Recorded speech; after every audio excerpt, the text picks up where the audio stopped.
Hey everyone, welcome back to my Gospel in the Dock YouTube channel for the book I wrote, The Gospel in the Dock. I'm Brian Christman. Today I want to begin or continue in this mock trial of Pilate H. Cain against the Gospel that's in the introduction of my book. And he begins with the first of these five allegedly, he calls them allegedly historical incidents or reports from of the Gospel. So he's going to use the gospel itself to incriminate the gospel. And he does this first one through the report of Isaiah, the first incident, where he reads Isaiah, "How beautiful upon the mountains are the feet of him who brings good news, who publishes peace, who brings good news of happiness, who publishes salvation, who says to Zion, your God reigns." That's Isaiah 52:7. So Pilate H. Cain says, the first report is from the ancient Israelite prophet Isaiah, who graphically depicts the gospel as good news. His description of the beauty of the feet of those traveling over mountains with good news indicates what the defendants claim should be our response to their gospel. The statement derives from ancient times when a city's watchmen waited for traveling heralds bearing news of a victory, which would signify liberation for the people. Thus, this gospel is claimed to signify the good news of God's victorious liberation of all humanity and the world. It's a big claim, and on the face of it, simply too good to be true. But Isaiah's words are repeated by several other prophets and apostles in the Bible and are in some way, shape, or form the core message of the whole. That this obviously preposterous claim is even made is the primary reason the defendants are in the dock of this court. They are the true antagonists in this case, though they claim innocence and question the justness of this eminently just trial. Even I admit it's a terrible pity that they force us to try them. In the words of a former eminent gospel prosecutor, which is C.S. Lewis in this case, who was a gospel prosecutor himself, he was an atheist until he was around 30.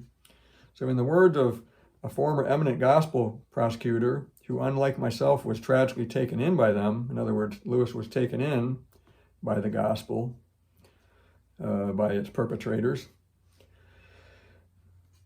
But C.S. Lewis said in this voice, in the book The Pilgrim's Regress, in the voice of Mr. Enlightenment, he says, they are simple old souls, most of them, just like children. They have no knowledge of modern science and would believe anything they were told. And Mr. Enlightenment adds, this is in a footnote, I am a man of the world. Do I look like as if I was easily taken in? So there we have some interesting things from Lewis there. And we see this case, basically it's a self-incriminating case against the perpetrators of the gospel, that they have this huge overstatement that they claim this good news for the entire world, and which is too good to be true. That's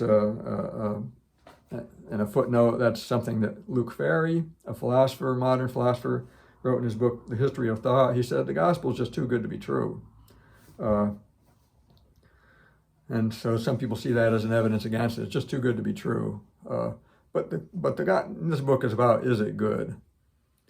And at any rate, that's the claim, the initial claim.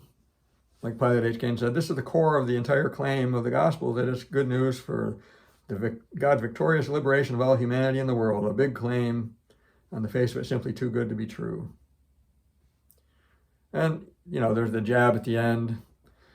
Well, they're just simple old souls, just like children. They have no knowledge of modern science and would believe anything they were told. So there's, the gospel. And the people who believe in it are incriminated just because they're just simpletons, simple-minded. They don't have the enlightenment, rationality of Mr. Enlightenment,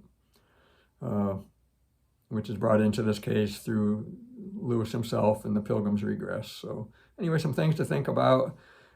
Present the next incident in the next video. Thank you.